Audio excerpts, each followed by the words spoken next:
Today can be the turning point in your life by making a simple decision. Fundamental questions of navigation. Where am I? Where am I going? And how do I get there from here? I invite the leaders of our planet to ask themselves these three questions before they make any crucial decisions. But if you don't make decisions, you're going to stay right where you are. We are all map makers. We are in a time of transition. If we're going to change, we have to change the direction that we're going. Our planet needs leaders who know where they want to go. When we change the direction we're going, then we want to make sure we're going in the right direction. Leaders who can see the big picture. Because if we're not, we're going to either go backwards or we're going to stay where we are. Recognizing the psychological and the spiritual shifts and changes that need to be made, often from the inside to the outside. To be able to shape your future, you have to be willing and able to change your paradigm. Complex journeys require navigation. The path to the truth is one such journey. This is your GPS. Hairstyling services provided by J.D. Edwards Salon and Spa, Palmdale Shopping Plaza, Madera Street. Accessories provided by Chevette Williamson Jewelry. Standout jewelry for standout women.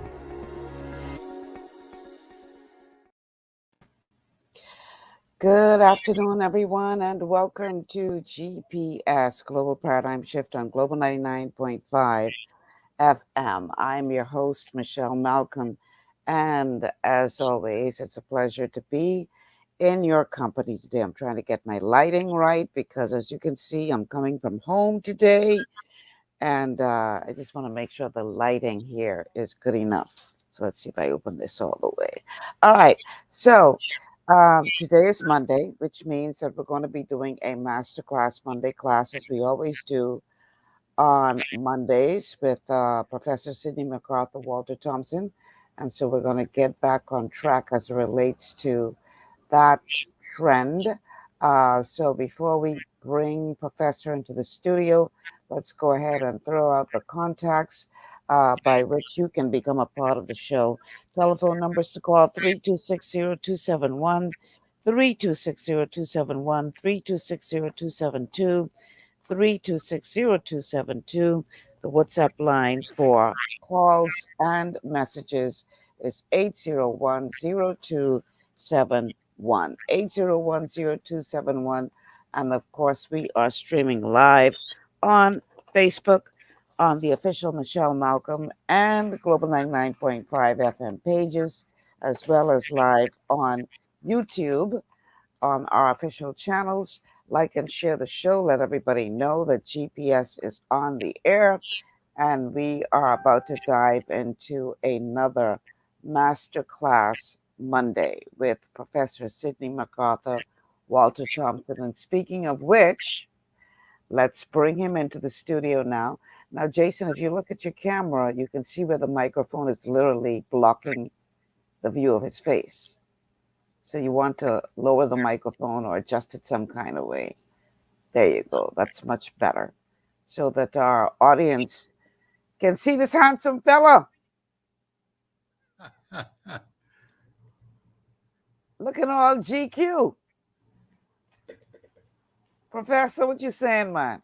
I am doing well, and good afternoon, Bahamas. It's good to be here on a Monday to discuss the Constitution of the Commonwealth of the Bahamas.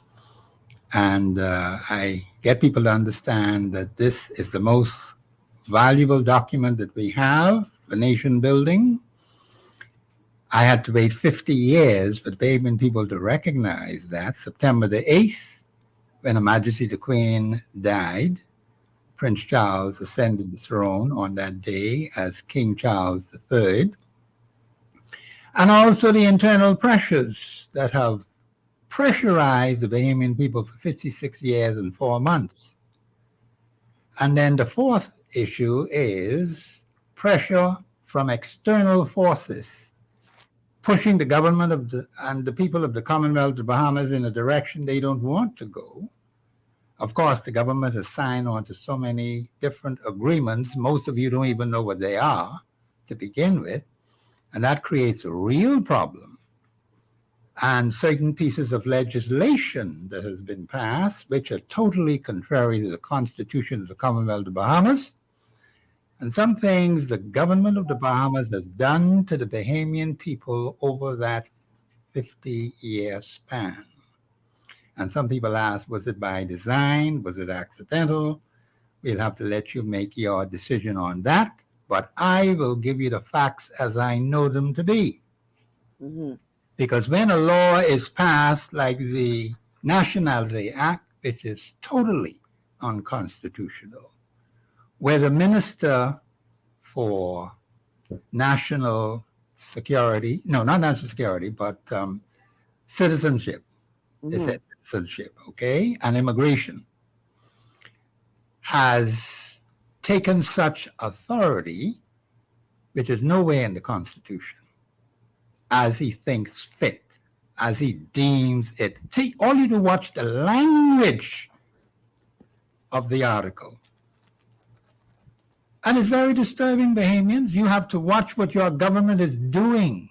We cannot sit back. Now, we don't have 50 years of this nonsense and foolishness. We have to be very, very careful as we go forward. The quality of the people you send.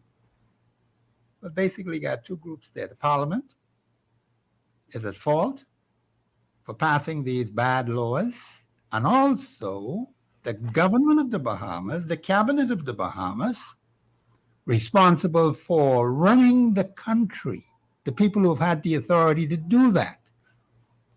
And that means we have to look carefully, because some people talk about resetting everything. We got to start all over from scratch, July the 11th, after they finish with all these celebrations, as they call them. So many things going on at one time, people getting all confused and mixed up and don't understand what's going on. But what I am delighted to understand is this: Bahamian people are waking up and realize they have a constitution. So what has happened? How is it that Article 6 of your constitution has not been applied fairly to Bahamians by the government of the Bahamas? See, these are things we're going to be discussing today as we move forward. And Bahamians, some serious things need to be dealt with in this country. We are in deep, deep trouble, and we have to do something about it. All right, Professor. So one question I want to ask you before we dive in to further this discussion is, how is it that we allowed this to go on for so long, administration after administration, all of these wise KCs and QCs in this country? You mean to tell me that nobody could have figured out that something was wrong here? How is it that this was allowed to happen for so long? That is a good question that you ask. I'll answer it this way. Mm-hmm. When majority rule came January the 10th, 1967, the people who were elected to run our national affairs, the Bahamian people trusted them. You know, most of them didn't have been out of school. They went put out of school at the age of 14. And some people had the opportunity to go away to school and get a higher education. And so the Bahamian people trusted those who had it, gave them enormous power. When they had the election in 72, 29 seats out of 38. So the people had high confidence in those who were elected to do our national affairs, but those very same people in Parliament and in the cabinet disappointed the Bahamian people extremely badly. And that's not good. And here we are, we celebrating, say, 50 years later. What are we celebrating? What major national problems have been solved by the government of the Bahamas over that 50-year span? And here are the clear-cut benefits that come to the Bahamian people as a result of these major national problems having been solved. What has contributed to that, Bahamians, is the fact that the people trusted its leaders. Those who were elected to the House of Assembly, those who were appointed to the cabinet, those who were appointed to the Senate. These are the persons who had the power and the authority to run the national affairs of this country. And people sat in Parliament.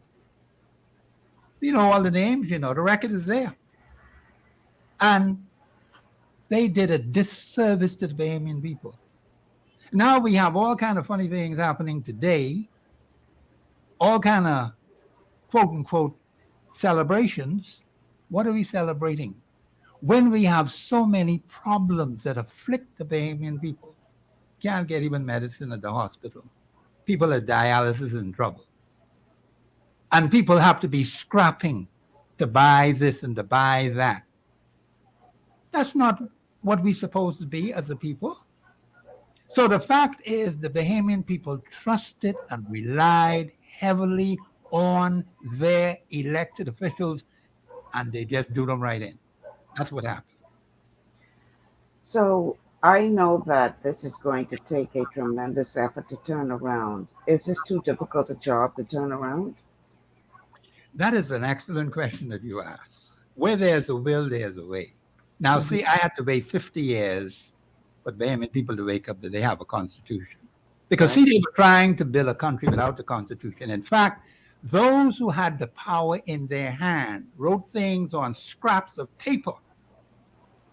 Papers are still there. I have a lot of them. I go back and look at them from time to time. This is what they did to say to Bahamian people, this is how we're going to run the country. No mention of the Constitution. The Constitution was never the main sustenance document that the governor of the Bahamas has used to run this country. They just worked with scraps of paper and things they wrote down and say, that's how we're going to do things. If we had gone by the Constitution of the Commonwealth of the Bahamas would be in a better state than it is today. If people were not so selfish and so greedy, looking for personal gain at the expense of the Bahamian people. That's why we're in the predicament we're in. And Michelle and the Bahamian people, let me make this point while it's in my head. Mm-hmm. The disappointing factor is this. The thousands who died over 50, 60 years and 4 months, hoping for a better day, and they never saw it. Never did. But their children are here, their grandchildren are here. And the Bahamian people have been beaten down so badly. And I will say that, yes, there is hope. We have some people who are prepared to help and assist. But the Bahamian people have to wake up and realize that they have a role to play too. Article 24.1 of your Constitution. You cannot wait on a government to do it for you. It's not going to happen that way. The people have to be well constitutionally organized. Now, that's nothing to play with, because I've known some people who wanted to make a difference. They were activists, and I always tell them, do not take these matters on your shoulders by yourself, because the Constitution forbids it. That's why I had to wait 50 years. Now they're waking up. Fine, that's good. Now we could press on and get some things done, reset, and start all over again. Wow. That sounds like a very heavy job, Professor. Yes, it is. It is. And if you go by it constitutionally, I always tell people, if you stick rigidly with the Constitution, you will always be right. You will never be wrong. Don't mind what them other fellas say, who got this behind the name and that behind the name, and they hiding in the dark. Let them stay right there. They know why they're doing it. And I don't think we should concern ourselves with people who have shown no interest except to serve themselves. Why should we be concerned about them? We have to look at ourselves and see where we are today and say, listen, we have to make some hard decisions to turn this country around so that the masses can benefit. They've never benefited. But we have to work on it. One step at a time. One step at a time, yeah. So you can't keep saying you don't know. Bahamians, you got to start knowing. You have to know your Constitution. Right. I'm going to go all out to make sure basic, fundamental principles in this document about governance, about the House of Assembly, about how a government ought to function according to the Constitution, not them scrap the paper with them people write on. But what the Constitution says, and you need to have quality people in the Senate, in the House of Assembly, in the cabinet to carry out your national affairs. It cannot be the way it has been for the last 56 years and 4 months. That's not helping us at all. We got to completely turn this place around, starting it off from scratch and going forward. And there are some people who are working on that. Okay. Now, I know that we had a constitutional commission or constitutional reform commission that was formed several years ago, and it put together a comprehensive paper of their recommendations as to what adjustments or changes should be made to the Constitution to bring it more in line with life in the Bahamas today, as opposed to all of the years ago, the decades ago, in which the Constitution was written. Because much of what we see in the Constitution was written in an environment that no longer exists in the modern day world. And so, whereas it may have been. You mean to tell me you're saying, well, let me make sure I understand you, because I just want you to repeat that again, because I think I might have missed something.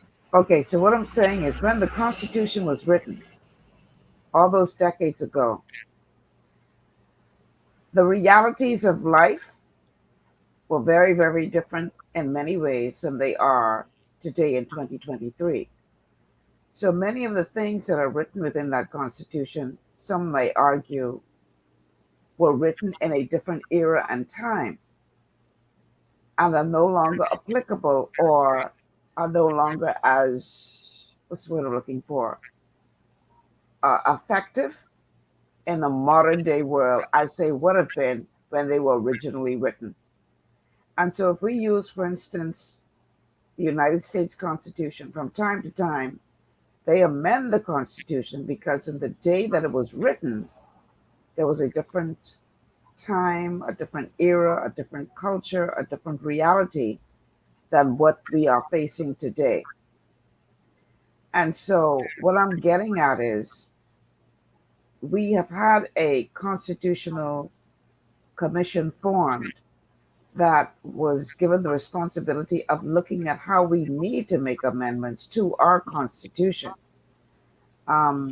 I don't know how you feel about that, but I've been working on trying to get a member of that commission to be a guest on the show, not necessarily on a Monday, but to appear as a guest on the show to talk about the need for constitutional reform. What are your thoughts on that? That is a good point you brought up, because since that, I have a copy of that document too, but it was never taught to the Bahamian people. Which document? The recommendations? Commission, yes, the recommendations they said. Okay. Now, there's nothing wrong with them making recommendations. Right. But you put it on the shelf for almost 50 years. What good is that for the Bahamian people? No, I'm talking about the recent commission that was headed by Sean McQueenie, I believe. I'm talking about, I know he was the chairman of the commission. I'm saying to you, yes, they made some recommendations, but do the people of the Commonwealth of the Bahamas understand what it is that they recommended? That's point number one. Point number two. Was it widely taught to the people after they made those recommendations? Yes, they traveled all over the country and talked to some certain different people and made recommendations. Fine. What happened after that? See, you just can't just do that one time and then rest it on the shelf. So your point is we're talking about constitutional reform, and most people don't understand the Constitution to begin with.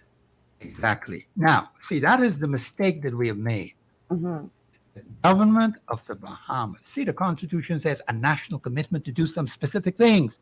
No government of the Bahamas has ever done those things. Right there in the preamble. A national commitment to self-discipline. Where is that? Even the government itself is not self-disciplined.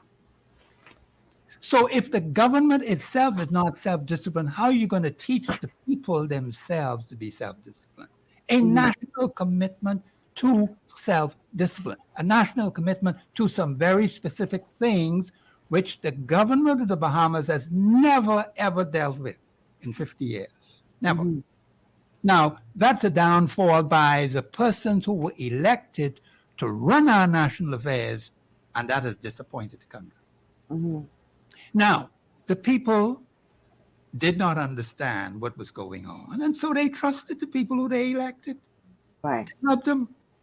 But the people who were elected and appointed, because you got both now, to carry out the national affairs of the Bahamian people, that's where the real problem has been and still is today as I speak to you. Okay. That part got to get fixed. Okay. Now, the Bahamian people have to deal with that. But the point is that, yes, I would say there are some changes that should be made to the Constitution. In fact, there was one where they made a comfortable position for somebody in the Attorney General's office called Director of Public Prosecutions, whereas the Attorney General can handle that himself. But the point is, they call that particular personality Independent Director of Public Prosecution, which is not true. It's not in the Constitution. If the Attorney General gives him a written or oral command today, he has to do it. He can't tell the Attorney General, I ain't checking for you. Where's the independence? You know, independence? It's just some other position created. That's the only change that I know of that has been in the Constitution, because a lot of people question me about it.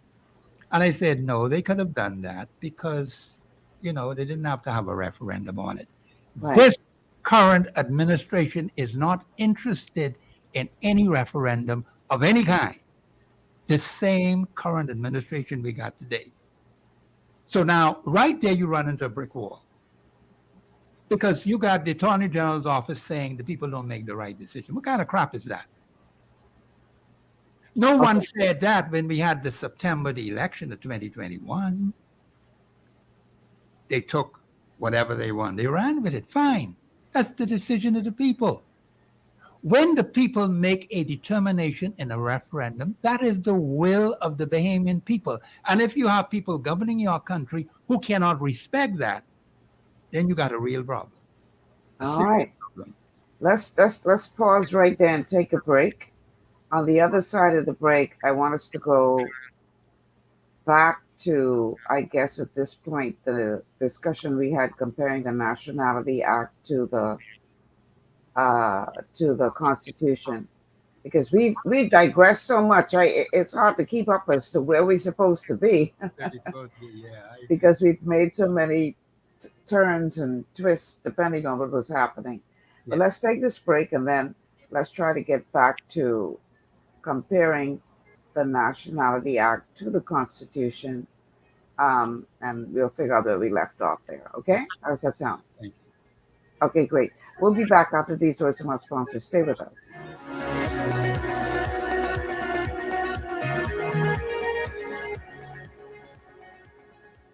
Global Paradigm Shift will return after this. Understanding your microbiome, also known as your gut ecosystem, can change everything you thought you knew about nutrition, digestion, immunity, and metabolism. Keeping your gut ecosystem healthy and balanced is essential. Ultimate Microbiome by Longevity was specifically formulated to optimize this ecosystem. It provides the advanced support your gut needs through prebiotic, probiotic, and postbiotic supplementation. Our unique blend of probiotics includes Lactobacillus and Plantarum, healthy bacteria that can help prevent harmful bacteria from taking over your gut. Increasing your gut's population of beneficial bacteria creates a more balanced gut microbiome, which has been shown to aid in weight loss, skin health, sleep, mood, and may even help with seasonal allergies. Ultimate Microbiome also promotes the production of postbiotics. Postbiotics are key to help regulate your gastrointestinal health. To enhance digestion, Digizyme Multi-Enzyme Complex, a blend of 5 specific enzymes, has been added to Ultimate Microbiome. It can help break down food so your body can better absorb nutrients. Plus, we've added our proprietary I-26 Hyperimmune Egg Powder to aid in the elimination of disease-causing gut bacteria and help your body balance its immune response. Ultimate Microbiome, the scientific, proprietary, and holistic approach to gut health that helps optimize your body's entire gut ecosystem. To learn more, contact your longevity associate. Welcome to Sunshine Auto, the hardest place on the planet for a rim fix and tires. We are your auto superstore for rims, Lexani, Azaras, Trueform, Western, Lux, Fuel, Tracklight, Tough, Rough Racing, Velocity, Mud, All-Terrain, and low-profile tires. Cars, homes, and commercial window tinting. At Sunshine Auto, we put God first and customer is king. Blessed love. To stay healthy, it's crucial to make sure you get the nutrition you need every day. But it's difficult to get all your recommended vitamins and minerals from food alone. Even in the United States, 94% of people are deficient in at least one nutrient. Beyond Tangy Tangerine 2.0 by Longevity is a simple, convenient, and affordable way to help your body get the essential nutrients it needs. It's an advanced plant-driven multivitamin mineral complex that contains certified organic whole foods, trace minerals, and antioxidants.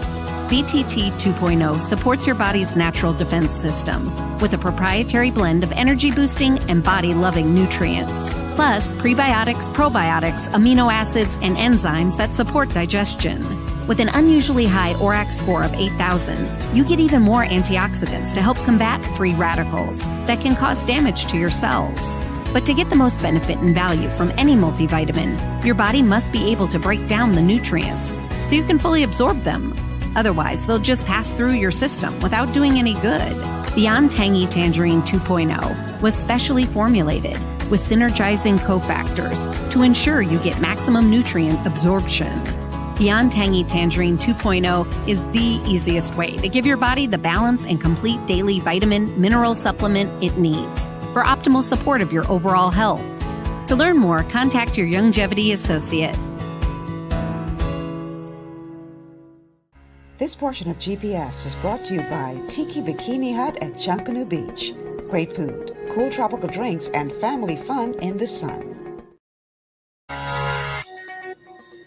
Welcome back to GPS, Global Paradigm Shift on Global 99.5 FM. Michelle Malcolm in your company, along with our regular Monday guest, Professor Sidney McArthur, Walter Thompson. This is a Masterclass Monday, and we're looking at the Constitution. The telephone numbers to call, 3260271, 3260271, 3260272, 3260272. The WhatsApp line for messages and calls is 8010271, 8010271. We are streaming live on YouTube as well as on the official Facebook pages of Global 99.5 FM and Michelle Malcolm. And you can also catch us on Cable Bahamas Channel 974 and on your radio dial at Global 99.5 FM here in New Providence. So we're talking today to Professor Sidney McArthur, Walter Thompson, who is a resident expert on the Constitution of the Bahamas. And we started this series by going through the Constitution line by line, article by article. But then we found ourselves, because of rulings and decisions that had been made as it relates to citizenship and nationality, we found ourselves comparing the Nationality Act to the Constitution to see where the two met and where the two do not meet. And we've been discussing, as a result of that, what takes precedence. We have a call on the line. Caller, welcome to GPS. Yes. How you doing, Michelle? Great. How are you? I'm good, man. Thanks. I have a question I'd like the professor to answer. Mm-hmm. Because I've been in a discussion in the States. Mm-hmm. And my brother is a lawyer. Hello? Yeah, we're listening. My brother's a lawyer over here. And he was going through the Constitution because, like I say, I just get put on to you and I can appreciate what you're delivering. Thank you. Things that I receive. So I respect you for that. But here's something what troubled me, what he said. I want to ask the professor, if we go by the Constitution and they giving out citizenship and this is a serious question, if they're giving out citizenship without renouncing, right? And you vote, let's just say these people vote in the last election and stuff, do we have a legitimate prime minister in power? I have a two-part question. Do we have a legitimate prime minister in power? And if they know, let's just say if the prime minister knows and those who know before him knows the Constitution and still go ahead with it, could you take them to court for that? Because my brother gave me the answer to it. He gave me, and he said that's a serious thing because he said that's like almost treason to a country. But he gave me a serious answer because he's telling me something in Ghana. That's what started the little war over there and whatnot. And the president over that side got almost like a life sentence or something like that. But I want to hear what he said because it's confusing because on one hand, I hear and they saying, okay, it's wrong to grant these, citizenship out, like to put the citizenship out, right? To grow a population. But on another hand, there's nobody doing nothing about it. If I need some clarification, I can sit back and listen, but I want a clarification on it, on the two questions that I asked, because if it is wrong and they know that it is wrong, why are they still allowed to do it? I talk about even by the governor general who's supposed to be watching things. There's got to be somebody but watching over situations with the government that's supposed to could say, hey, here's what's going on. So I confuse with all of that. The granting, if they can't be granted, why is they granting it? And if they're not legitimate to vote, why are people still talking about voting? Because the conversation like in reverse and somebody controlling the narrative. Okay, let's give the professor an opportunity to answer the question. That's a very good question, by the way. All right, thank you very much.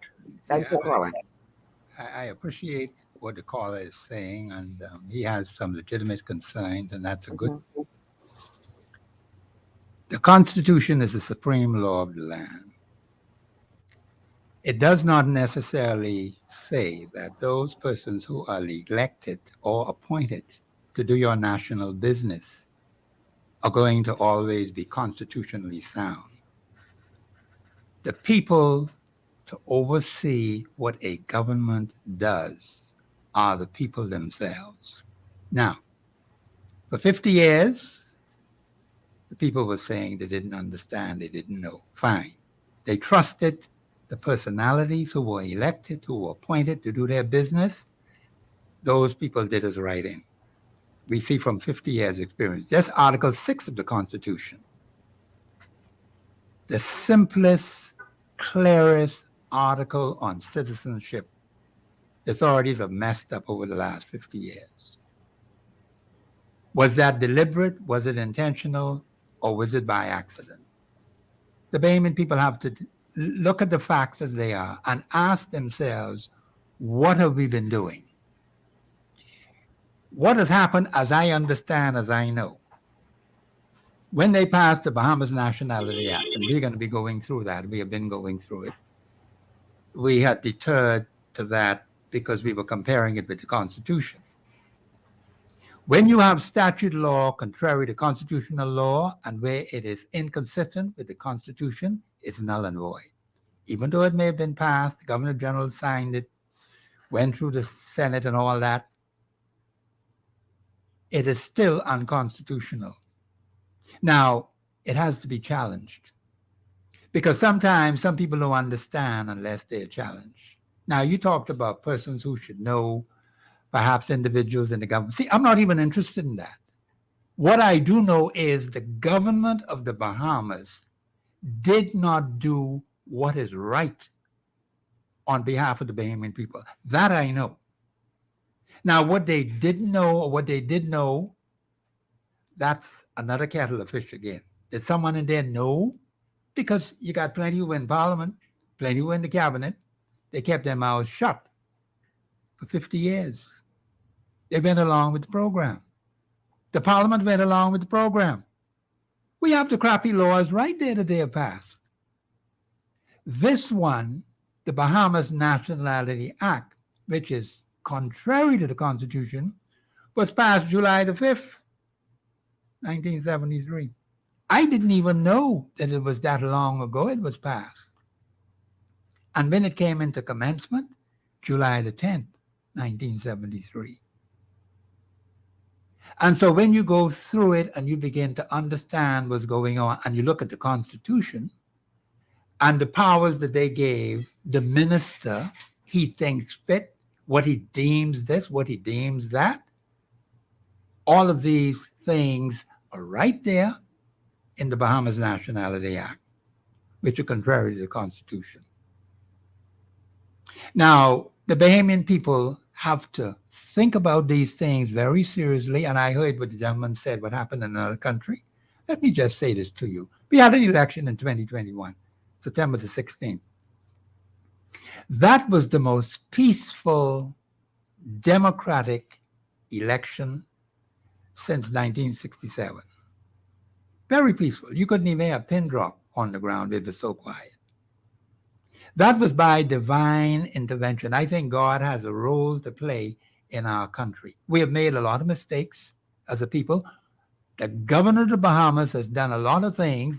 I would call them national sins. That's what they really are. Only a government could commit national sins, you know. Only the Parliament of the Bahamas could commit national sins. They're the one in authority that can do it. You as an individual, you commit a personal sin. Families could commit family sins. Communities could commit community sins. But national sins, which are many in this country, by the government of the Bahamas and the Parliament of the Bahamas. And that's what has caused this country to be botched up the way it is today, 50 years later. And so I understand the concerns of the caller. It's going to take a resetting of everything. We got to start all over from scratch. As Pastor Glenn Roll himself said, and some others who are looking at these things. Bahamians, we've been done in by the very people who were given the authority to run this place. And they just jack it up for the last 50 years. Let them tell you why they didn't handle Article 6 properly. And some other articles in there too about the Constitution. Why? Let them tell you that. I don't know why. I just know they messed up. And the people have been messed up. You know how much damage has been done to the lives of Bahamian citizens over that 50-year span? And we supposed to be having celebrations, the Jubilee celebrations. We need to have a national repentance. We need the government to repent of its national sins, the Parliament to repent of its national sins. That's what we need here and now. Because we can't go forward with all this crap on our back.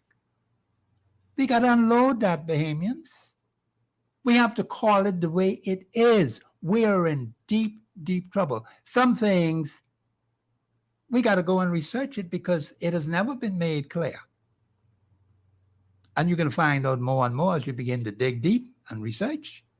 That's unfortunate, but that's what has happened over the last 50 years. Now, the Bahamian people have to make a determination what they are going to do about the state of affairs in this country. That's where Article 24.1 kicks in. And so we have some major problems that need solving. That's why I asked the question about whether the government of Bahamas has solved any major national problems over the last 50 years. And here are the benefits that come to the Bahamian people. I don't know of any. If anyone out there knows of some, you tell me. But what I do know is we have a whole heap of problems. See, even just last night now we had another murder. And we've had some people talking about how they had a lull. See, when the lion is filled,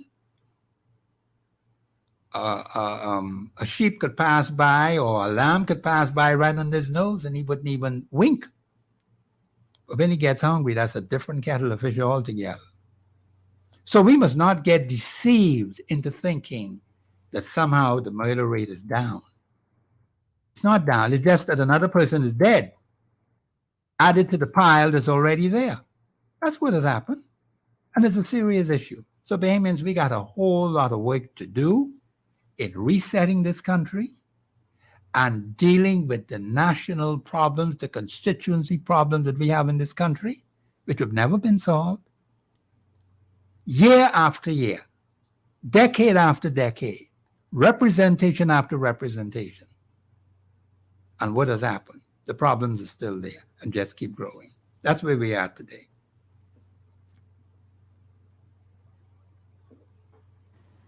Okay, but getting back to his question, Professor,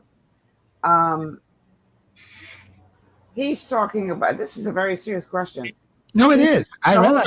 Hold on. He is saying that if these irregularities existed all these years and so many people received citizenship based on an incorrect interpretation or irregularities, does that mean that every, not just this prime minister, I would dare say, but does that mean that every leader that was elected while those irregularities were continuing,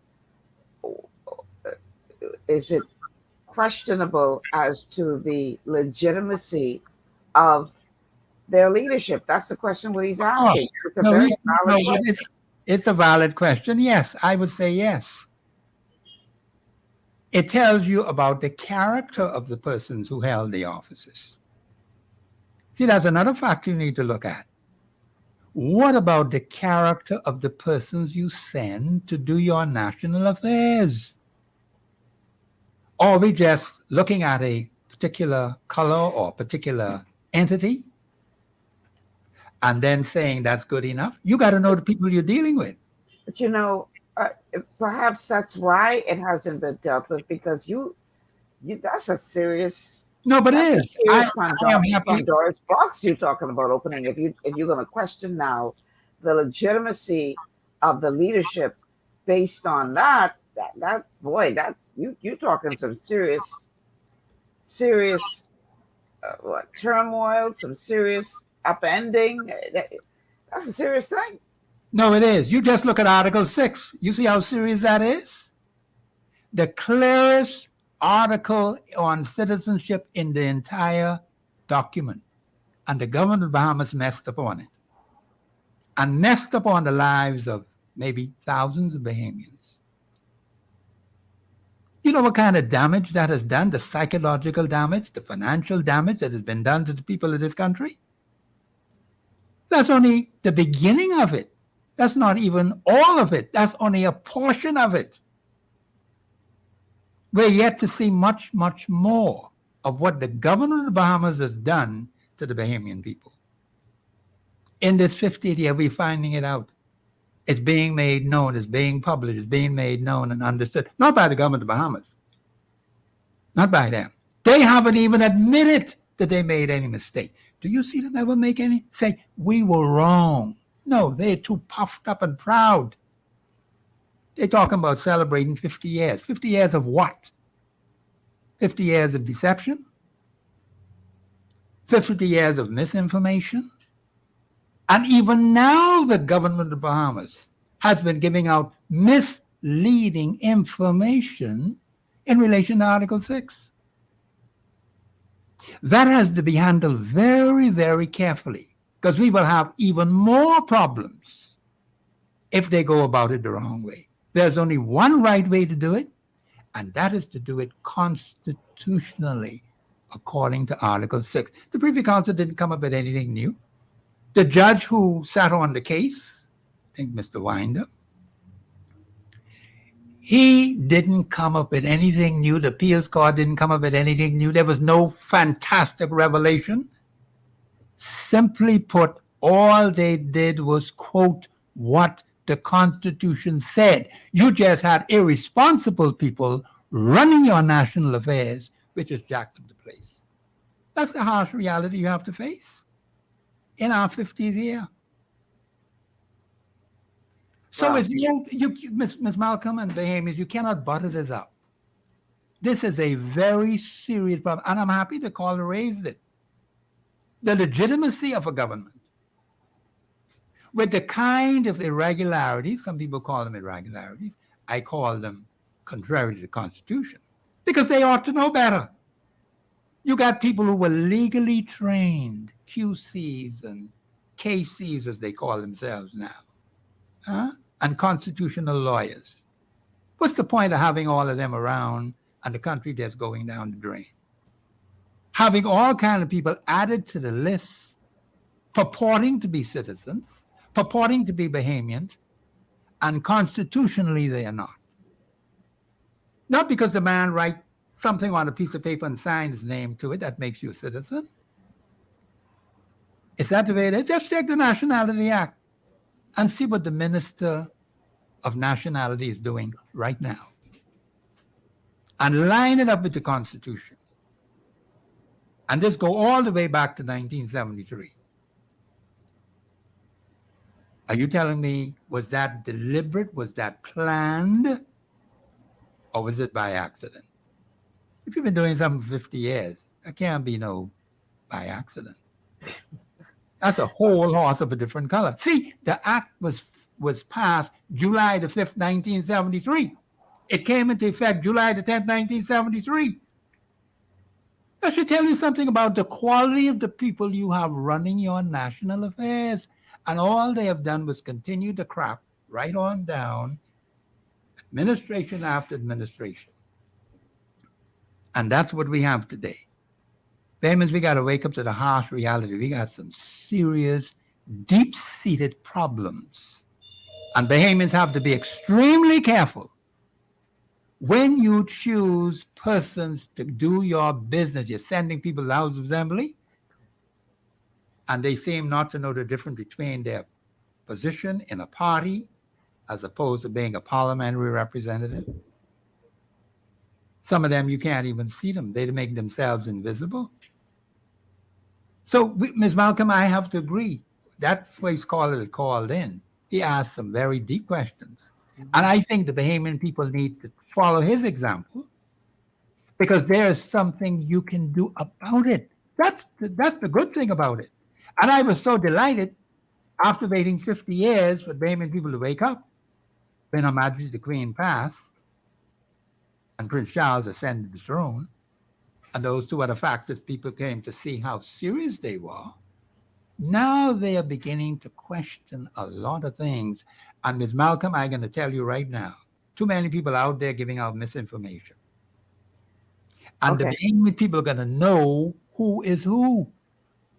So ain't no ambiguity with that. We have a call on the line. Caller, welcome to GPS. Good afternoon, Michelle. Good afternoon, Mr. Thompson. Good afternoon. Good afternoon. Because I know you have to go to commercial. Since we want to celebrate the road to 50, instead of wasting all of that finances, can we just get the Constitution right, fix what needs to be fixed? Let that be a 50th gift to the Bahamian people. Put things in perspective and get everything that has been out of place into place. I think that would be the best 50th gift they can give to the Bahamian people. That's all I have to say. Thank you, caller. Now, Well, I can let Professor respond right now. Caller, you know you ain't get too many Bahamians to agree with you, right? Because we love a party. But anyhow, go ahead, Professor. How do you respond to that caller? No, but the caller has a valid point. You see, now some people would like for you to keep having parties and forget about the problem, but the problems will be right there after July the 10th, 2023. Mm-hmm. Problems going to be right there. The problems have not gone anywhere. The constituency problems have kept piled up over 50 years. The national problems will get piled up over 50 years. And all these strange agreements that the government has signed, we know very little about them. All these heads of agreements they went into with strangers, foreigners, aliens, and outsiders, where they keep under lock and key. See, I am suspicious of them. Have always been suspicious because I know the Constitution of the Commonwealth of the Bahamas. So I agree with the caller. Now, whether they will do it, I doubt seriously. If you're going to get people who've been misleading you for 50 years to do any better, the Bahamian people will have to deal with them. That's what's going to have to happen. Because if you've been practicing this crap for 50 years, that's in your psyche, that's in your brain, that's a part of your character. And you know how hard it is to break bad habits? And particularly when you don't admit it and say, yes, Bahamians, we've made a tragic mistake. Please forgive us. You think the government has enough sense to do that? I don't think they're going to. And this current administration that I said earlier, they don't want anything to do with any referendum. And anything you change in the Constitution got to be by a referendum. They want to pass what they call legislation, ordinary legislation in the House of Assembly.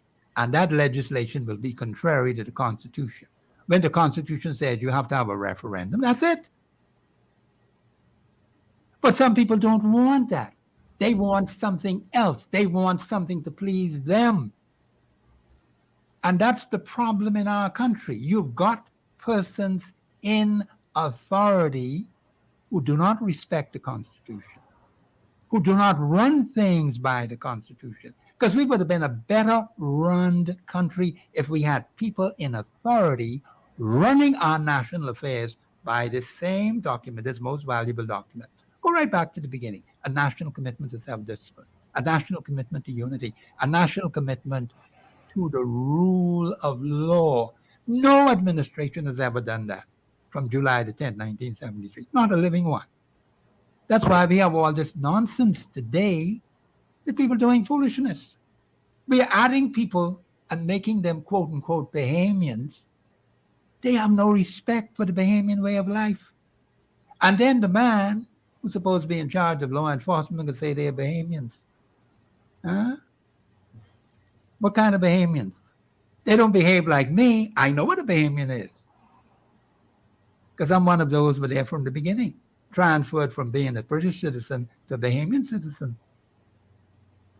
So those of us who know what it is to be Bahamian, and you got so many strangers and foreigners and aliens and outsiders in our country purporting to be Bahamian.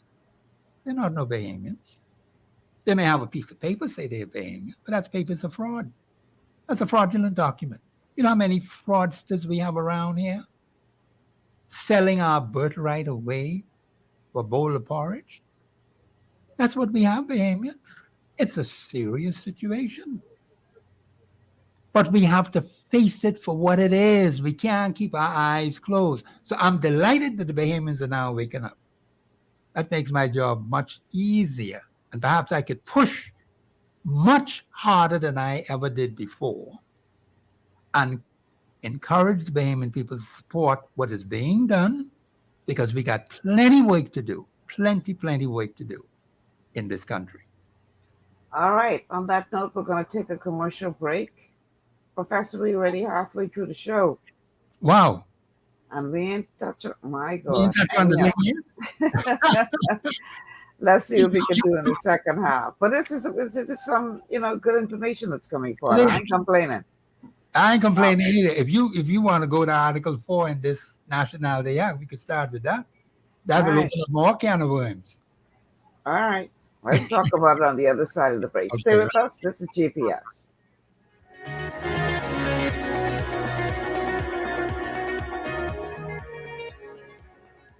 Global paradigm shift will return after Your this. body's immune system is under constant pressure from things like stress, lack of exercise, and toxins in the environment. It's crucial to be proactive and support your immune system with the nutrients it needs to function effectively. But it's often hard to get these nutrients from food alone. Introducing fast-acting Zinc Plus Immune Support by Longevity. Unlike zinc-only supplements, Zinc Plus Immune Support builds on the proven power of zinc and adds complementary nutrients to give your immune system extra support. Vitamin D helps balance the effects of zinc, while our proprietary blend of natural fruit and root extracts provides the extra help your immune system needs to work against daily stressors. And we've included Longevity's exclusive plant-derived minerals to give your body the minerals it needs, but can't get from food alone. And because Zinc Plus Immune Support is delivered in a great-tasting, sugar-free, berry-flavored lozenge, it encourages quicker absorption of all these nutrients into your body. Zinc Plus Immune Support. Zinc plus the extra support your body needs to promote a healthy immune system. To learn more, contact your Longevity associate. Welcome to Sunshine Auto, the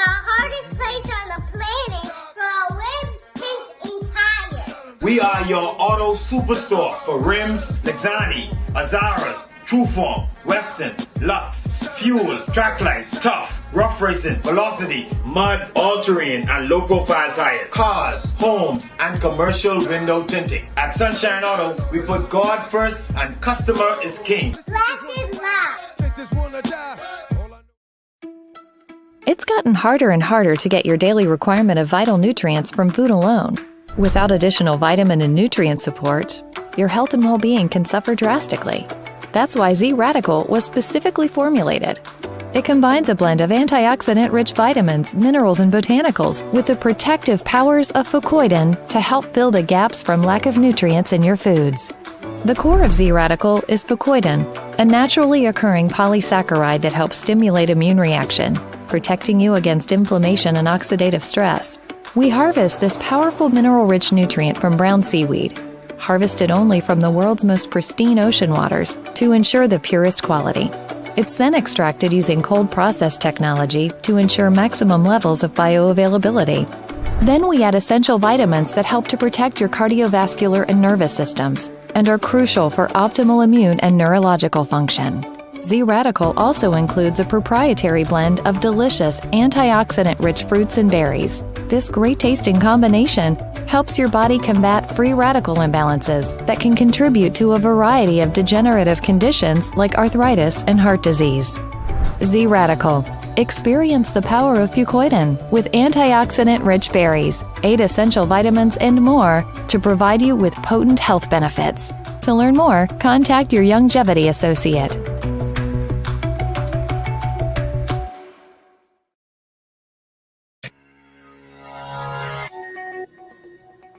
Welcome back to GPS Global Paradigm Shift on Global 99.5 FM. Michelle Malcolm, along with Professor Sidney McArthur, Walter Thompson, in your company today on this Masterclass Monday on the Constitution.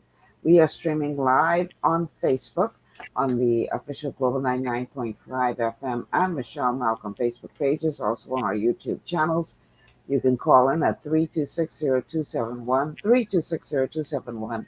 3260272, 3260272, or the WhatsApp line for text messages or calls at 8010271, 8010271. And of course, you can reach us on Cable Bahamas Channel 974 and also on the Global 99.5 FM. The numbers to call 3260271. 3260271, 3260272, 3260272, and the WhatsApp line for calls and messages is 8010271, 8010271. All right, now, Professor, I know you said that we should go to part 4 of the Nationality Act, but I don't think we got through. No, we didn't get that far. I agree with you. No. Okay. So, you could start off where you left off. Okay. Yeah. Because there's some stuff in here. If we look at, say, for instance, 7, Article 7 of the Bahamas Nationality Act. Well, that's okay. I will go ahead and read it. It says, any person claiming to be entitled to be registered as a citizen of the Bahamas. Yes. Under the provisions of Article 5, 7, 9, or 10 of the Constitution, yes, may make application to the minister in the prescribed manner, and in any such case, if it appears to the minister that the applicant is entitled to such registration, and that all relevant provisions of the Constitution have been complied with, yes, he shall cause the applicant to be registered as a citizen of the Bahamas, provided that, in any case in which those provisions of the Constitution apply, the minister may refuse the application for registration if he is satisfied that the applicant, A, and I guess this is the first one we'll look at, has within the period of 5 years immediately preceding the date of such application been sentenced upon his conviction of a criminal offense in any country to death or to imprisonment for a term of not less than 12 months and does not receive a free pardon in respect of that offense. Yes. You want us to pause there or keep going? No, you could pause there. Okay. Because I'm trying to figure out why would we want to have such people as citizens, the Commonwealth of the Bahamas? Why? Why would you want to deal with troublemakers? Well, I guess what this is saying is that the minister will have the right to refuse citizenship to somebody who may have qualified based on what's in the Constitution if it is found that that person is a troublemaker. Is that the correct interpretation of this? Well, let's put it this way. If you notice further in this act, it talks about as the minister thinks. Yes. As he sees fit. See, that Yes. kind of language, I have a problem with that. Serious problem with that. When you check the Constitution of the Commonwealth of the Bahamas, you will see that there are specific, clear-cut things that persons must do in order to qualify for citizenship. Mm-hmm. So anytime when you see that kind of strange language in these statute laws, you have to be very careful with that. Because, see, I don't know the mind of the personality sitting in the office of Minister for Immigration or Nationality. I don't know that. But when you have as it sees fit, and some part of the article it talks about he can do certain things. Okay? I have a serious problem with the language, the way how it is written, Ms. Malcolm. Because you put all this power in the hands of a particular personality to make a decision on behalf of the Bahamian people. And it could go either way in certain circumstances. And that's a dangerous thing to be in. Because one day you might get it right, the next day you get it wrong. Then what? What you going to do then, Ms. Malcolm? It's at the whim and fancy of the minister. Mm-hmm. That's the way we want to run this country. Instead of having some very specific, clear-cut direction as to how we're going to deal with citizenship in this country. I don't know why we would want to even fool around with this. It puzzled me. I don't know why. Why would you want to deal with them kind of people who are criminally minded? Don't we have enough crime in our own country as it is now? Why do we want to go through that? They have to answer why they put this thing in here. Well, could it be that they realized that there was a possibility that persons could have been granted citizenship based on what is enshrined in the Constitution, or based on what is in the Constitution, who may not have had good character, and so they wanted to find a way to refuse citizenship to such a person? Well, let's put it this way. Outside of having to go through a referendum? Ms. Malcolm, you already said something there. I had to laugh at that. The thing is, if they would go by the Constitution, fine. I ain't got no problem with that. Because see, you ain't gonna have no unsavory character being granted. And you could also retract the citizenship if you have to at any point in time. See, the Constitution tells you that. And that comes under the government. So the Constitution enables citizenship to be retracted? Oh, revoke, yes. We got a whole article on that, Ms. Malcolm. So I don't know where they're going with this. I don't know where they're going with this nonsense. So if the Constitution already has that in there, why is this necessary then? Good. That's a good question. Now you got to ask them who put this in here. The persons who went to the House of Assembly, who were elected by the people of this country, why did they put this nonsense in the Bahamas Nationality Act and overlook what the Constitution says how citizenship can be revoked? Because it's in there. It's about renunciation too. Is in the Constitution. Mm.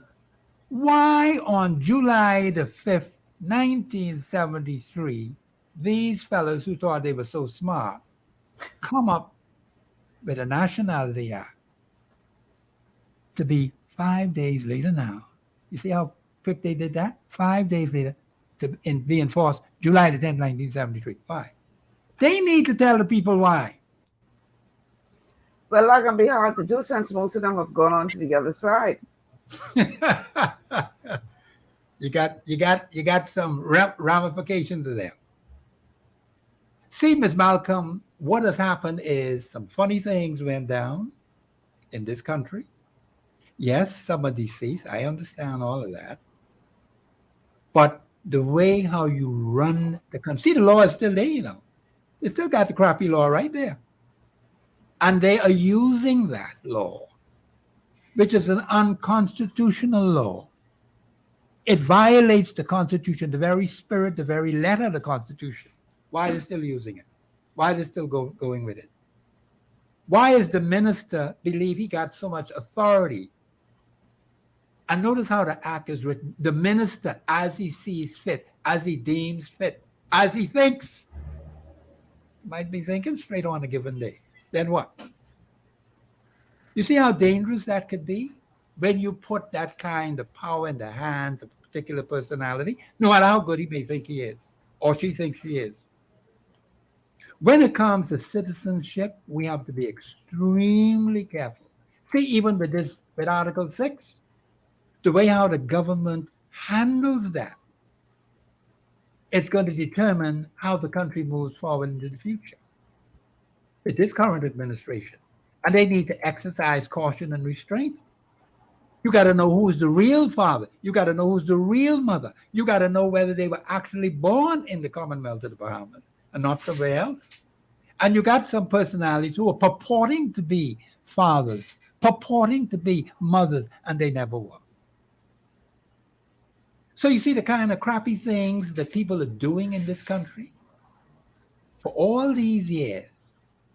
And now the Privy Council had to tell them, listen, that's what the Constitution says. Get your house in order. When if we had handled it wisely over 50 years, we wouldn't have this foolishness today.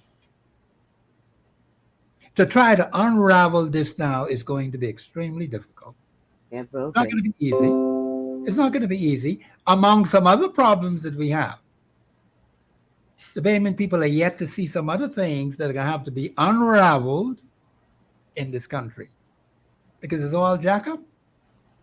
Are you concerned, Professor, that with this unraveling could come social unrest? That's a good question that you asked. I'll put it this way. I know the Bahamian people. I know them quite well. Now, we have some personalities in our country who are trying to push the nature of the Bahamian people in a direction where they will stir up some unnecessary things. I'm trying to be very careful how I say this. Some things that are not in the nature of the Bahamian people to get you on the wrong side. Huh? Look at the election of 2020. Is it 2021? Yeah, the last election we had. You see how peaceful that was? I mean, I went out on the streets and there was no disorder. None. You couldn't even hear a pin drop on the ground. They were so quiet. Even the leaves on the trees stood still, Miss Malcolm. I went to the poll, like many others, quiet and peaceful. 2021, that's less than 2 years ago, September 16th. I am saying that there's something special about the Bahamian people, even though the enemies of democracy are trying to get Bahamian people to go contrary to their good nature. Now, we have some weaknesses, we have some faults, yes. We just got to do a better job of choosing wisely persons to run our national affairs. That's where we've fallen down. Now, the Constitution tells us how to do that. But we were not listening or reading or studying the Constitution. We were listening to some people write some nonsense in one book somewhere and say that's how they can run things. And we allowed that nonsense to happen. So, yes, I am concerned, but I believe that we can organize ourselves. This is why I'm trying to get Bahamian people to understand. Instead of getting angry and hostile and trying to break up the place. See what's happened in Sudan? That country all jack up, all broke up. And those people will suffer for years and years and decades to come. We had enough pain with storms, man. We need no internal insurrection. We don't need that. We could do without that. There is a way to do things constitutionally even when the government of the Bahamas fails us and continue to fail us. It's happening right now in our country. And some people think, well, the Bahamians are just too soft. The Bahamian people say they didn't know. I accept their word, what they say. I knew, but they didn't know. Now I don't tell them. I say, listen, you got to stop not knowing now. Let's get busy and start working to reset what this country ought to be, in spite of what has happened. Now, what you can do with them fellows who messed up, that's a different kettle of fish altogether. That has to be a collective decision by the Bahamian people. And see, God can have a part in it too, because he can deal with them. They may think they're getting away with something, but God has something for them. They have jacked up this country, jacked up the Bahamian people, and there's a price to pay for that. But we have to get on with the business of resetting this country so that the scores of thousands of Bahamians who love this place, who want a better country, can make it happen. So I'm concerned about the fact when I hear these funny things going on. But I believe that if we can get to our people and talk sense to them, as I do, I tell them plainly, there's a better way. You don't have to break up the place because some people were unkind to us. But we don't have to do that. We can have a peaceful transition from this crew to another crew who will do the right thing. Just as simple as that. You got to be careful, people, not to cut off your nose to spite your face. Exactly. Like we say here in the Bahamas. And I think we ought to be very wary of anybody who encourages anyone to take up a vigilante approach. Yes. Because that's a thin line that you're walking upon when you go that route. Because there's always going to be that one person in the crowd. Yes. All you have to do, who's going to go contrary? All you have to do is look what happened in Sudan. The army and the special forces fighting and killing of one another. They got the capital city divided. Millions of people, 5 million plus in the capital itself. And then the countryside is all gunmen with guns and doing all kinds of foolishness and nonsense, breaking up the place, raping people, robbing people. Is that what we want in the Bahamas? Absolutely not. We have a call.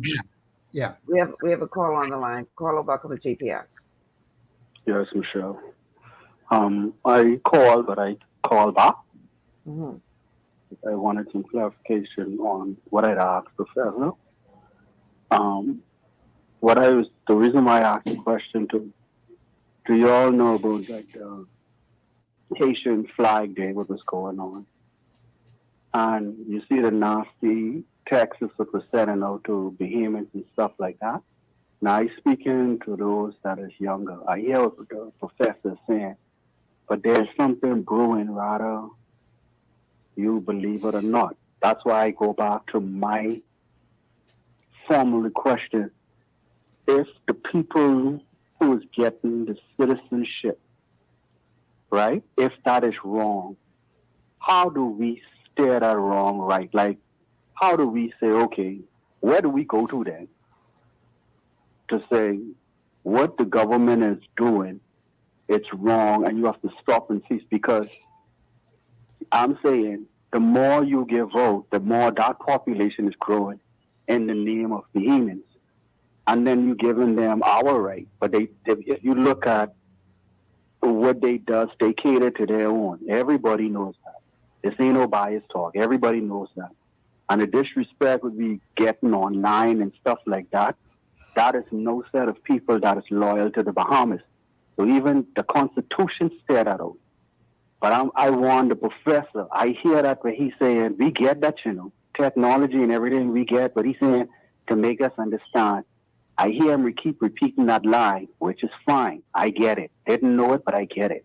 Now here's stage two. I'm asking, where do we go to, or who do we go to say the government of the Bahamas is doing something illegal against us as the citizens, and the younger people them feeling the brunt of that? Rather you all believe that or not, we feeling the brunt of that. And I talking about acting now. I can't sit back and hear you saying and tell you, Edge, I get that. Please don't think I disrespecting you. I get that. I want to know, who do we go to? Because if I could gather up, let's just say 1,000 soldiers to go to the house to say that the government is doing this, and I get a lawyer and stuff like that to champion this, in my heart, I believe if I find one or two voters that vote in the election for any one of them, we have a illegitimate person that is running the country and still doing illegitimate things. That's what I'm trying to focus on. Because you hear the guy a long time ago say there's more of them than us. There's no way your citizen and another population supposed to even be, even the scale supposed to not be tipped like that. But caller, I want to ask you a question, caller, because you said something just now that is very concerning to me. And I know you're just speaking hypothetically, but you're talking about, okay, what do we do now? Do we get 1,000 soldiers and we go to the House of Assembly? That sounds an awful lot like a coup. Here's what I'm saying. A military coup. And hold on, caller. One of the things that we have taken pride in this country, which the professor often refers to, is peaceful transition of power. I think you misunderstand me, miss. I'm not talking about violence. When I say soldiers, I mean people who I know, we might be from the streets, but we could also put on our suit and tie, and you get what I'm trying to say? And go to the house. And I want to know how to go about that. Since other people can't muster 20 or 30 people, I got 1,000 that we could go there to force the hand, like they say, to talk. We ain't talking about guns. I ain't here to morph the Bahamas in violence, but I ain't gonna sit back in silence either. So I could move my soldiers to say, okay, how you could tell me don't do crime when the government doing it? And I wouldn't even call them the government, because if you all tell me that these people need to renounce, but they get the citizenship, and then they turn around and fight me at 20, no, I can't sit back and listen. And I hear what the professor's saying. But I'm saying, moving forward, what do we do now? Because I focusing on, is this person say this person is my daddy, and whatever the case may be. And on Haitian Flag Day, you calling me all of the ill this and ill, you all need to catch them photos, take this, and you flying your flag in our face and throwing up your middle finger as the sign? No, man. And I'm saying, if I could do this peacefully, walk on the square to get into the house, to talk to whoever I need to talk to, somebody stand me down to that. If the older ones who have the knowledge don't want to do it, I get sitting on it as the show. But who do I talk to? Because you cannot tell the people them on the streets, here's we's a nation of rule, when you got a gangster legitimizing, these people. Okay, let's let him respond. We don't get that, and we don't accept that. If he wrong, if they're in the parliament and they wrong, somebody got to say they wrong. I can't. He wait 50 years, Okay, let's let him respond, please. Thank you for calling, eh? Yeah, I appreciate the concerns of the caller, right? The Bahamas has a constitution. You have a democratically elected government. That is our system. You cannot arbitrarily go into the House of Assembly because you would be considered a stranger. Only persons who are elected to the House of Assembly have the authority to speak. and that is done through the Speaker of the House of Assembly. Okay? You just don't get a group of people to go there to say who I need to talk to. You already have representatives in the House of Assembly who speak on behalf of the people in the street, those in the different constituencies. That is their responsibility. Now, let me just say this to the caller and to others out there who are listening. Do not misunderstand your Constitution. That is the supreme law of the land. If a government is not performing according to the Constitution, the people of this country have to organize themselves for the express purpose of protecting their interests. Article 24(1). You don't have to have no wild mob going anywhere. Right at this point in time, right now, the Bahamian people are getting this awareness about the Constitution. This is not something you just solve overnight. This is a long-standing problem. And those who have been elected have contributed to that problem. Those who have been appointed to do our national affairs have contributed to that problem. The electorate has made some very bad decisions in sending persons to do our national affairs, which they didn't do in our best interests. Now, it's the duty of the people to decide what course of action will be taken. And the Constitution is there, as I said. We have a democracy. The last election was peaceful. The next one after that will be peaceful. And the Bahamian people have a right to change those persons who are not acting in our best interest. That's the way it has been from 1729. I don't know if the caller understands the history of this country, in spite of the problems we have had. We're not like a nation south of us. Before they were independent, they were violent. After they became independent, they were violent. More than 200 years. And they still ain't get themselves together yet. From 1729, when the House of Assembly was set up in September, which is my birth month, by the way. That's why I remember it so well. Right on up to now, almost 300 years of parliamentary representation. Change of administration, one after the other, without firing one single shot. The other countries in this region can't say that, you know. We're the only one that could say that. Do we want to spoil that because of some brats out there talking crap? Is that what we want? We have a call on the line, Professor. Caller, welcome to GPS. Madam Michelle, how are you? Good. How are you today? Good to hear your voice. That's our good friend. That's our good friend, Professor. Start calling again. I gotta hear him then. What you saying, Dr. P? I have to apologize to Madam Malcolm. I story and told the public at large that she run me. She did not run me. So I want you all to leave that alone. She did not. We only disagree on one or two issues. Professor. Yes, sir. I called, sir. I had to call as I listen, as you educate myself and many others. And I want you to continue. Time is short for myself, you. We are now entering the purple door, so we have a lot of work to do. Plenty work. And then we're gonna have the enemy is trying, who is gonna come against us and trying to discourage us. Yes. But a minister wasn't here this morning that I give service to. And I did ask him, I said, do you listen to Professor? And he's in your constituents, or you are in his constituent either way. That is correct, yes. And he said he do. I said, I hope one day that you will pass by, or you all both can make yourself available so you all can have a conversation on your passion. Well, I appreciate that. That is not my passion. This is your passion. Yes, sir.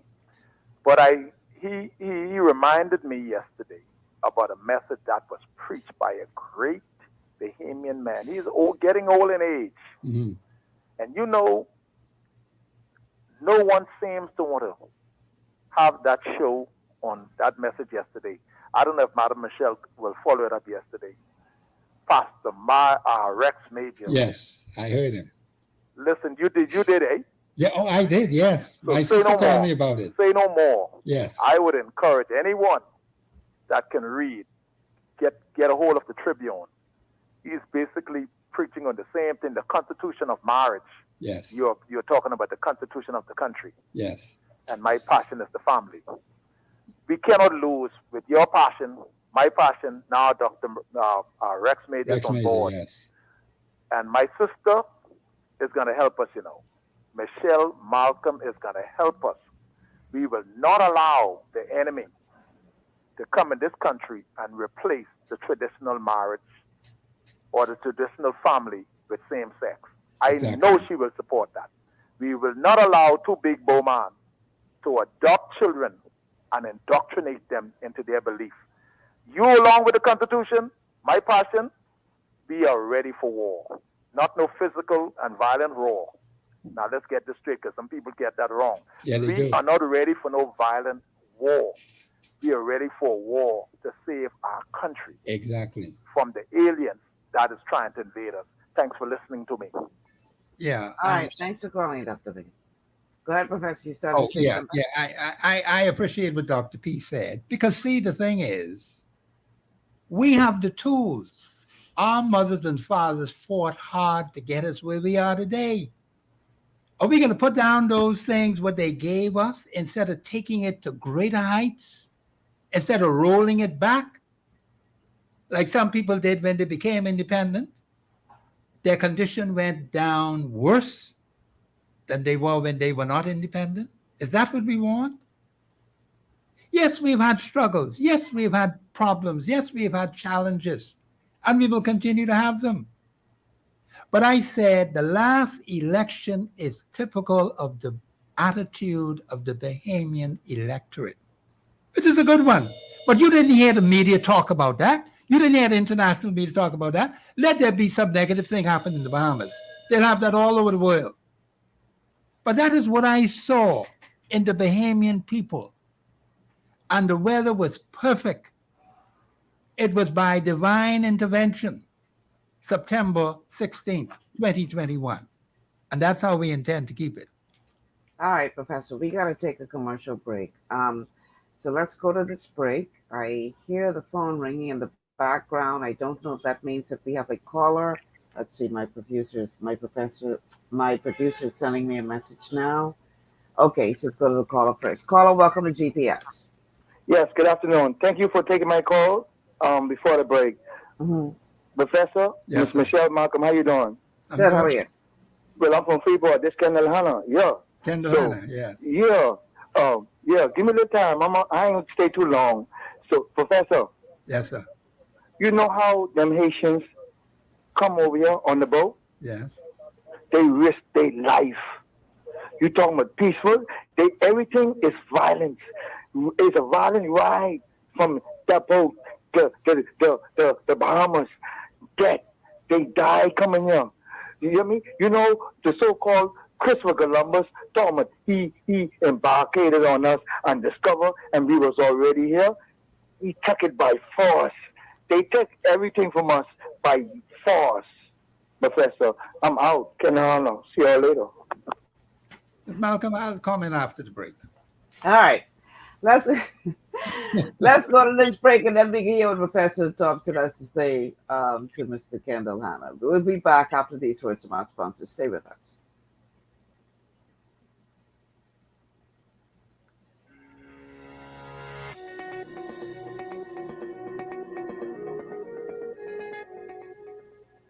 Global Paradigm Shift will return after this. At Lee Air, safety is our #1 priority. Flying since 1996, we offer scheduled flights into Fresh Creek and Mangrove Key Andros and Great Harbor Key, Berry Island, twice daily, 7 days a week. Affordable charter services are also available to anywhere in the Bahamas and the Caribbean. Lee Air Charter Services. Call 225-3267, 702-7127, or 322-1317 for reservations. Understanding your microbiome, also known as your gut ecosystem, can change everything you thought you knew about nutrition, digestion, immunity, and metabolism. Keeping your gut ecosystem healthy and balanced is essential. Ultimate Microbiome by Longevity was specifically formulated to optimize this ecosystem. It provides the advanced support your gut needs through prebiotic, probiotic, and postbiotic supplementation. Our unique blend of probiotics includes Lactobacillus and Plantarum, healthy bacteria that can help prevent harmful bacteria from taking over your gut. Increasing your gut's population of beneficial bacteria creates a more balanced gut microbiome, which has been shown to aid in weight loss, skin health, sleep, mood, and may even help with seasonal allergies. Ultimate Microbiome also promotes the production of postbiotics. Postbiotics are key to help regulate your gastrointestinal health. To enhance digestion, Digizyme Multi-Enzyme Complex, a blend of 5 specific enzymes, has been added to Ultimate Microbiome. It can help break down food so your body can better absorb nutrients. Plus, we've added our proprietary I-26 hyperimmune egg powder to aid in the elimination of disease-causing gut bacteria and help your body balance its immune response. Ultimate Microbiome, the scientific, proprietary, and holistic approach to gut health that helps optimize your body's entire gut ecosystem. To learn more, contact your Longevity associate. For all your building needs, it's Carib Construction and Project Management on Gladstone Road. We build it all: schools, homes, hotels, and more, including structures requiring a Phase 3 electrical contractor. We also provide project management services. The first step towards your dream building begins at Carib Construction and Project Management. Call us at 376-1556 or 341-4466. One of the things I love about the mailboat is their relationship with Bahamas Air. I can earn travel points on my international freight and redeem them when I fly. For me, online shopping is easy with Mailboat's U.S. addresses and regular freight delivery to Nassau. Plus, I can always prepay customs and freight, and they always notify me when my package arrives. Yeah, a lot of people think the Mailboat is just for shipping, but they also offer a safe and secure storage facility at affordable rates, all in a central, convenient location. We also offer passenger service into Freeport multiple times per week with a seating capacity of over 450 persons. With family movies on large screens, one hot meal included, and on-board lounge for snacks and soft drinks. We're the Mailboat. We're bridging people, products, and places.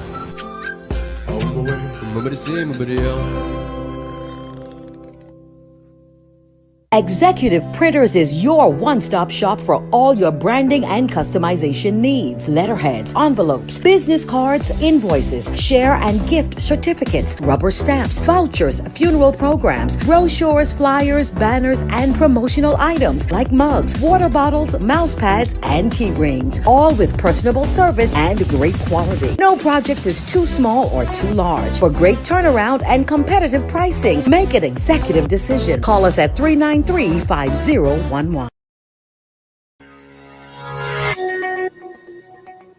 All right, we're back. Final minutes of the show. We only have about 17 minutes left. So, Professor, you said you wanted to answer that last caller after you returned from the break. So the floor is yours. Okay, good. Yeah. The problem that I notice with certain persons, maybe not all of them, but the thing is, we concentrate on what other people are doing. How violent this one is, how violent the other one is. The negativity just keeps flowing. What this one say on Facebook, what this one say on the internet and all this sort of thing. We get ourselves entangled in the confusion.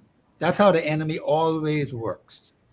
We never stop to say, what is it that we want to do about the problems that we have?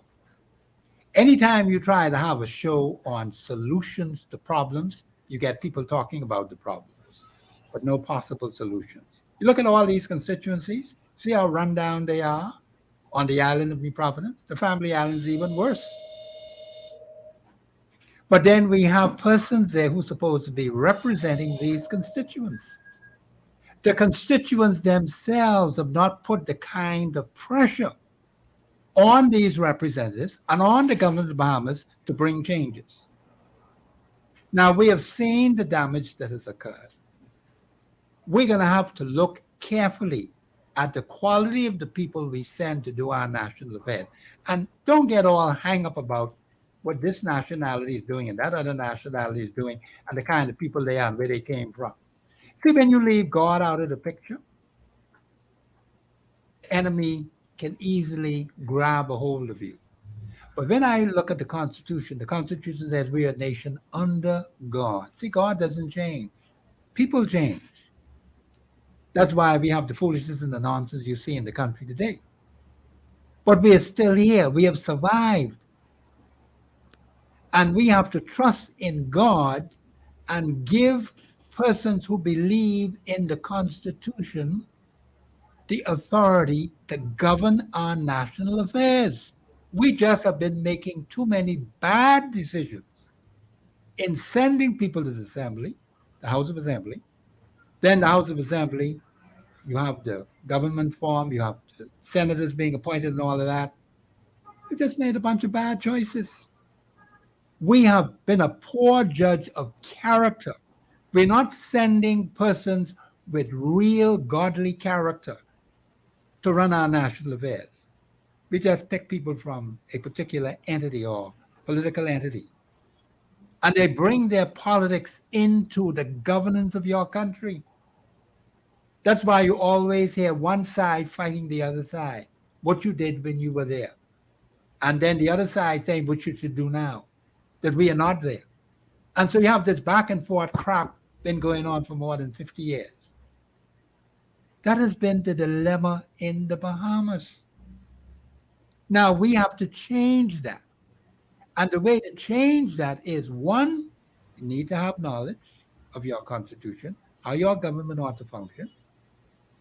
Number two, you need to get the right person in your constituency. I always use the analogy about going to St. Barnabas Church and working the BTC. You never go to BTC on a Sunday morning at 11 o'clock. St. Barnabas having church.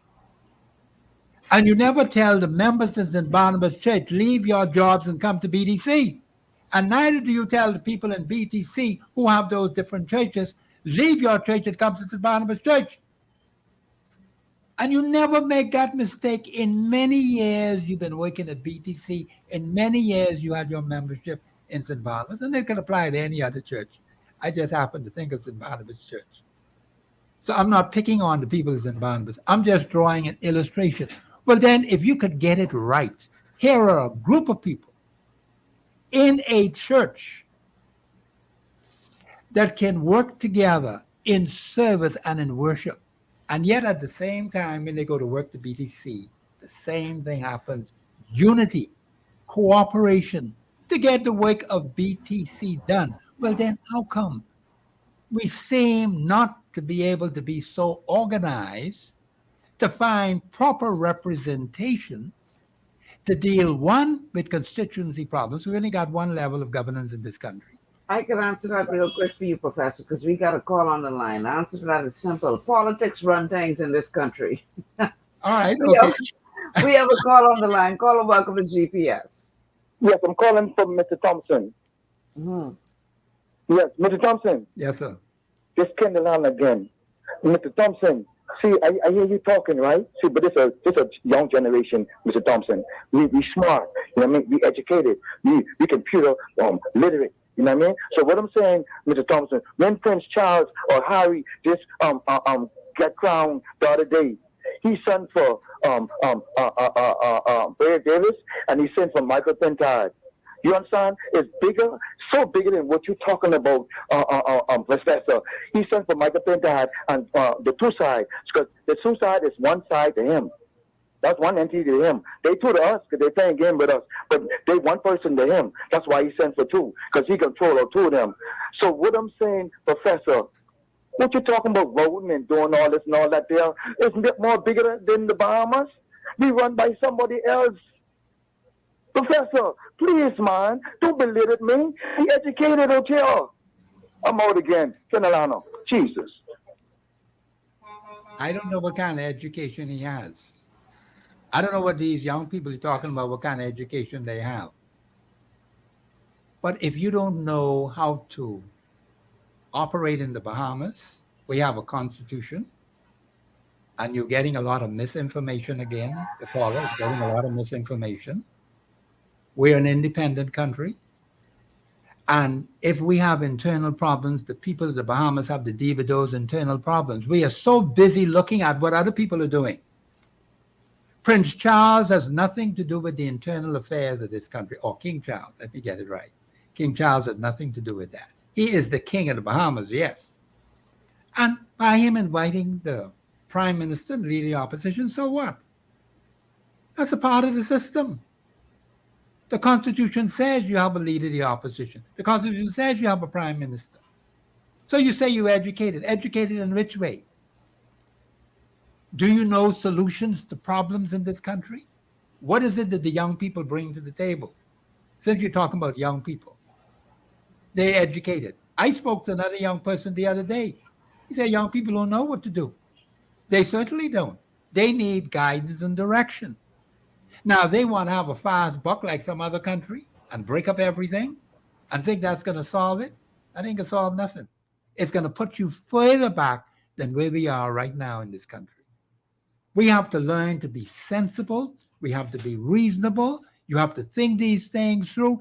This is not an overnight solution. People have to be well organized to take the appropriate action that is essential. See, you can let these people have their parties, but they don't have to have the government of the Bahamas. And that's where the Bahamian electorate comes in. Oh boy.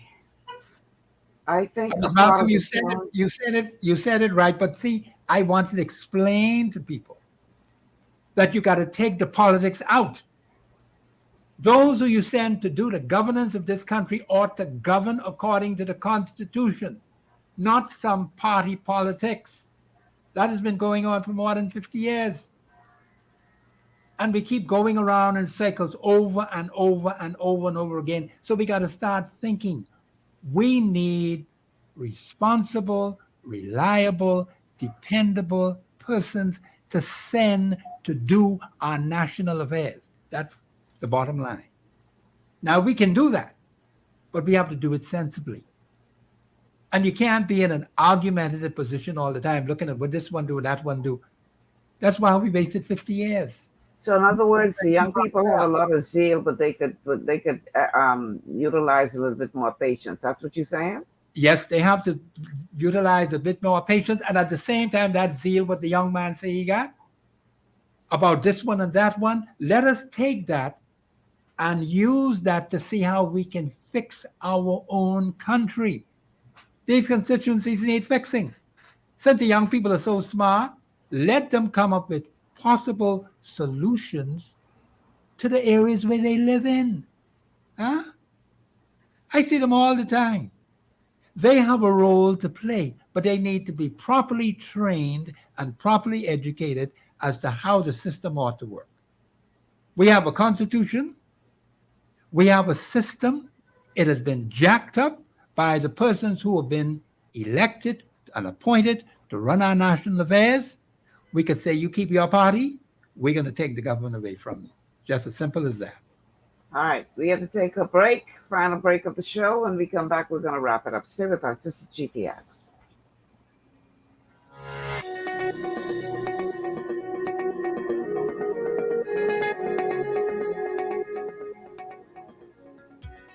Global Paradigm Shift will return after this. Blood sugar levels play a key role in your appetite, weight gain, and overall health. When you have a blood sugar spike, you can feel confused, dizzy, and even have increased cravings. Eating carbohydrates, sugary or fatty foods, and not exercising can all cause blood sugar spikes. But now you have help in managing blood sugar levels. Sweeties by Youngevity was designed to help support healthy blood sugar levels so you can power through your day. It's a synergistic blend of minerals, herbs, and nutrients that have been proven to support healthy blood sugar levels. Sweeties includes chromium, an essential trace mineral that's known for its contribution to healthy blood sugar levels and improved metabolism of carbohydrates, fats, and proteins. Cinnamon bark has been included for its naturally occurring antioxidants and support of a healthy heart. And we've even added gymnema. It's been used in Ayurveda for centuries to help promote healthy blood sugar. All the ingredients in Sweeties work together to give the best support available for blood sugar control.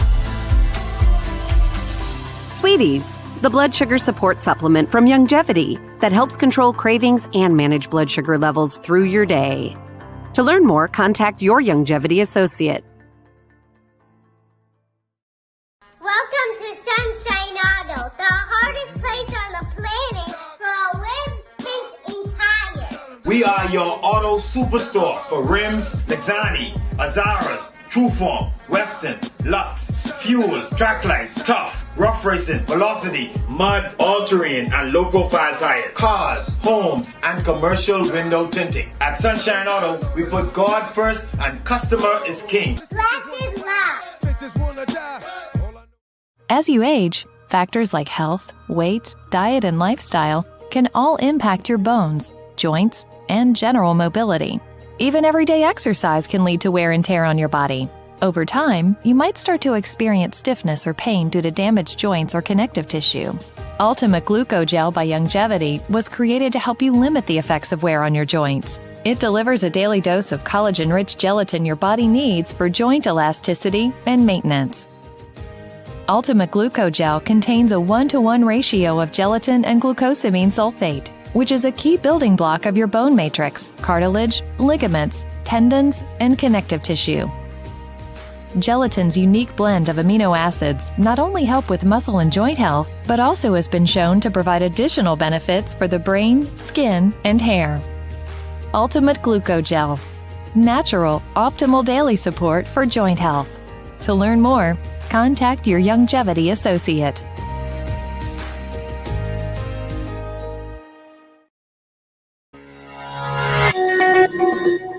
All right, we are back. Welcome back to GPS. I want to read a couple of messages that were sent via WhatsApp that I'm just now seeing. This one says, it's insane that various governments have not followed the Constitution. In my opinion, they are all criminals. I'm not sure this problem can be resolved without a fight, as it seems this current government will do nothing to govern according to the Constitution. I'm not talking about a physical fight. That's a text message coming in via WhatsApp. Here's another one. The young man who called in twice alluded to negative attitudes and behaviors from Haitian men towards the young Bahamian men in the inner city. The Bahamians feel threatened in their own country by foreign entities who have come to take over. What should the young people do? That's another text coming in via WhatsApp. Professor, we only have 1 minute before I got to start to wrap things up. It's 2 minutes left in the show. So I know that you were pretty much straightforward in terms of what you believe that we should be doing. Young people, I think by virtue of youth, have a lot of energy and vigor and want to see action and want it now.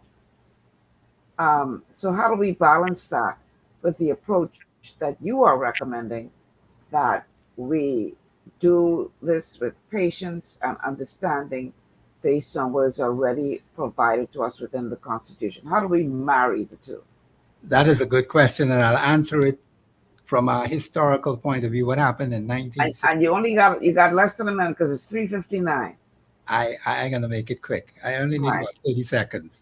Okay. What happened in 1967 when we had the election in 1972? The young people and the older persons in the country worked together to become an independent nation. We have to do the same thing today. Going forward, the young people and the older generation have to work together in harmony to strengthen and reset this country.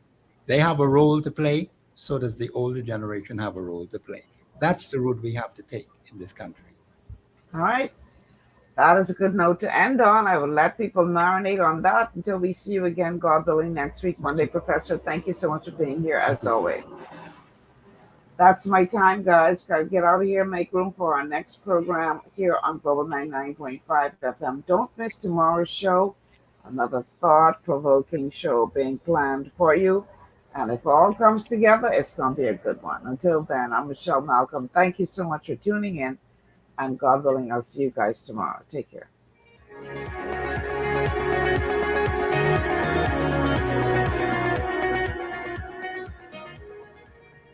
Global 99.5 FM reminds our listeners